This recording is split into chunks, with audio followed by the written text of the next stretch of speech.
Nuk e kemi një mashkull tipik, do më thonë lëndrimi është shumë lëndrimi ka qenë meritor, ka lidhja, do që tjetë gjenia është mashkull prapë, nuk është. Po është ideja që, oke, na e dim sa shumë tret në fakt, të më bështesim shumë gratë, ishtë shumë për para, edhe dojmë e fitu një gru, po kur del dikur si lëndrimi, për shambull, dërsa na befason edhe një karakter tjetër si Luizi, për shambull, për marë shembuj të tillë që me kuptu që sa të fort mundën me qenë disa personazhe dhe nuk ka kuptim me fitu dikush veç pse është gru.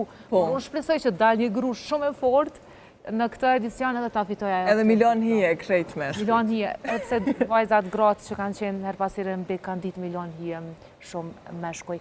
Po, a kemi ndonjë tre, ndonjë personazh po flitet që do t'i futet këtij udhtimi? Gjeneta në fakt ka thonë që mrena këtij viti ka me pas një hyrje të re në një spektakël të tillë, kështu që ka lënë shumë në kuptu për ndjerëve saj që ka me qenë Big Brother, ndoshta formati ku ajo do të rikthehet. Ana Edina që ka qenë mendoj një prej personazheve ma të paharrume të këtij spektakli dhe jo vetëm të edicionit ku ka marrë pjesë, po spektaklin në përgjithësi. Masnjë Edina që ka pas edhe tentativa për futje në Big Brother Vip Shqipnia është fol shumë në fakt që ka me qenë një prej banorëve, atyrja e famshme me vellë të zezë, e kështu me radhë. Kështu që mendoj që ajo sa do të shohin, Gjeneta është Gjenet, edhe mendoj që del mi hallakat këtë ujrat, edhe mendoj që ndjekësit nuk janë ngopë mjaftueshëm me të sepse e din vëmendjen e madhe që ajo e ka në procese në vizje që e bën. Kështu që ndoshta rikthehet edhe në Big Brother.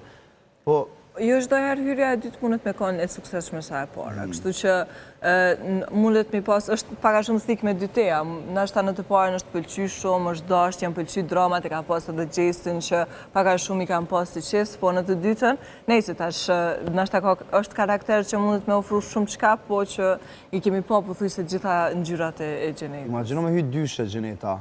Në ai djalë për shembull, me si çeft. Duhet heq asaj kërkosh. Ajo vrat, ja del deri. Është vërtet. E përqendrojmë edhe pak te personazhet e Big Brother. Në fakt ndoshta kishim folur për Selin, e cila ka bën një postim që ka shumë interesant, sepse kalon nuk kuptoj shumë për fenë e saj. Ajo thotë që gjitha rrobat që nuk i përdori dërgon në xhami. Dhe ka qenë pikërisht ky postim që në fakt e ka ndezë goxha shumë rrjetin. Unë nuk pash ndonjë prononcim të Selin ma përpara sa përket besimit të saj fetar, por ndoshta për shkak të emrit të saj i cili jo domosdoshmërisht ndonë se nuk është kur indikacion emri, por shpesh mundon kuptu ndoshta për shkak të emrit që mundën me qenë një familje muslimane ose katolike. Pikërisht, andaj nuk është mundur me qenë indikacion, por në anën tjetër kanë filluar me bukët pyetje ndjekësit, sidomos në rrjetin X pra nëse Selin mundet me qenë muslimane ose jo, por çka mua ka bu më shumë në përshtypje këtu është fakti që i dërgon në xhami rroba që nuk i përdor, Adina që shpesh në ato rroba që nuk i përdor mundën veç me i gjujt njerëzit për fat të keq. Këtë është praktikë që e bëj edhe unë vetë, sepse shpesh herë dim që në xhami munden me shku me kërku ndihmë edhe personat që nuk i kanë kushtet, po edhe në kish. Sepse kam dëgjuar që edhe shumë musliman që njohën i dërgojnë edhe në kish, varësisht se kush e hap derën për ndihmesa të tilla. Ka raste kur mjafton me i vendos tek dera edhe pa kalu gjysmore i merr dikush që është në nevojë. Kështu që ka një lajm shumë mirë, por është një lajm të hidhur e kishim përfunduar sa përket ditës sotit, në fakt ka qenë një reagim dhe një postim i Elionës që i ka përdorur gjitha ndjekësit e saj. Na mos harrojmë gjatë javës që lan pas është ngritë dhe monumenti përkujtimor i gjitha viktimave që fatkeqësisht që kanë humbur jetën në aksidentin ku edhe nana dhe motra e Elionës kanë humbur jetën.